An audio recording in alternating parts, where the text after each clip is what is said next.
লন্ডভন্ড হয়ে গেছে ইসরায়েলিদের বিভিন্ন শহর, বাড়িঘর ধোয়ার যেন এক গোরস্থানে পরিণত হয়েছে। জরাজীর্ণ এক পরিস্থিতি ইরান এমনই করে দিয়েছে তাদেরকে। তারা কখনো কল্পনা করতে পারেনি ইরানের মিসাইল এতটা তাণ্ডব তৈরি করতে পারে, যেখানে তাদের আয়রন ডোম রয়েছে, প্যাট্রিয়ট মিসাইল রয়েছে, দুনিয়া কাঁপানো এয়ার ডিফেন্স সিস্টেম রয়েছে।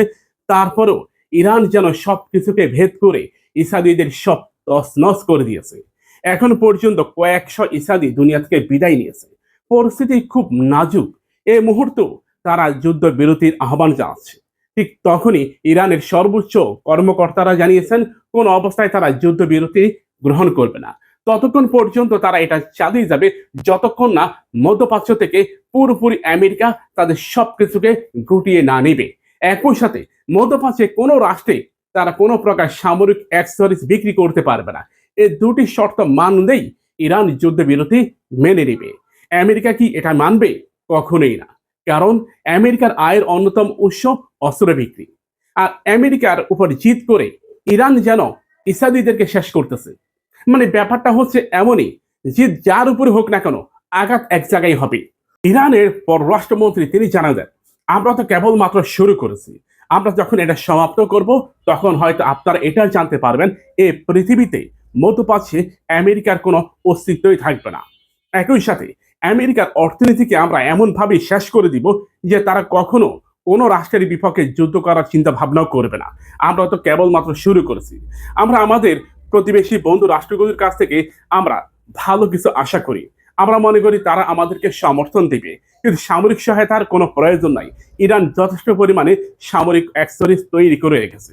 আগামী প্রায় 5 বছর একটানা যুদ্ধ করার সক্ষমতা রয়েছে ইরানের। তার মানে বুঝতে পেরেছেন ইসরায়েলিদের উপর যে তাণ্ডব চালাচ্ছে এটা সত্যি প্রশংসনীয়।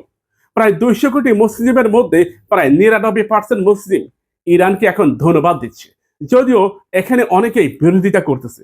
আমরা জানি, এখানে আরেকটা কথা আপনাদেরকে বলে রাখি, আমেরিকা যখন একেবারে কোণঠাসা হয়ে পড়বে তখন আমেরিকা হয়তো ইরানে পারমাণবিক অ্যাটাক করতে পারে। কারণ আমেরিকার ইতিহাস রয়েছে, জাপানে তারা এই ধরনের একটি অ্যাটাক করেছিল। একটা গুরুত্বপূর্ণ তথ্য আপনাদেরকে দেই, ইসরায়েলিদের অর্থনীতির উপর বড় ধরনের প্রভাব পড়ছে। কারণ তারা রাষ্ট্রটা একেবারে ছোট, তারা যা করেছে তার প্রায় 10 গুণ পরিণতি তারা ভোগ করতেছে। হ্যাঁ, এটা ঠিক, তাদের সামরিক শক্তি যথেষ্ট পরিমাণে রয়েছে। তারা ইউরোপের পূর্ণ সাপোর্ট পায়, আমেরিকার পূর্ণাঙ্গ সাপোর্ট পায়, কিন্তু বেঁচে থাকার মতো ইহুদি বসতি একেবারে শেষ। ইরানের নতুন আরেকটি প্রস্তাব হচ্ছে ফিলিস্তিনের যে সমস্ত ভূমি তারা দখল করেছে সেই সমস্ত ভূমি ফিরিয়ে দিতে হবে, তবেই তারা ইসরায়েলের উপর আঘাত বন্ধ করবে। ইরান যে এত ভয়ঙ্কর আঘাত করবে এটা কেউ তারা কল্পনা করতে পারেনি। সবাই এটা মনে করছিল এটা সাধারণ একটা ইরাকের মতোই হবে। এখন ইরানে স্থল অভিযানের চিন্তা ভাবনা করতেছে ডোনাল্ড ট্রাম্প, যদিও ম্যাক্সিমাম মার্কিন সামরিক ঊর্ধ্বতন কর্মকর্তারা এই প্রস্তাবকে রীতিমতো প্রত্যাখ্যান করেছে। তারা জানিয়েছে এটা নিহাত একটা মৃত্যুকে ডেকে নিয়ে আসা। কারণ ইরানে স্থল অভিযান করতে গেলে কমপক্ষে 20 বছর একটানা মিসাইল হামলা করতে হবে, যুদ্ধ বিমান দিয়ে আঘাত করতে হবে, তাহলে যদি সম্ভব হয়।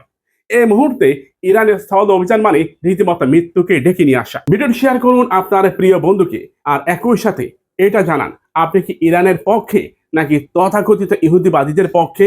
আমাদের এখানে অনেকেই তাদের পক্ষ নিয়েছে, আমরা দেখতে পাচ্ছি।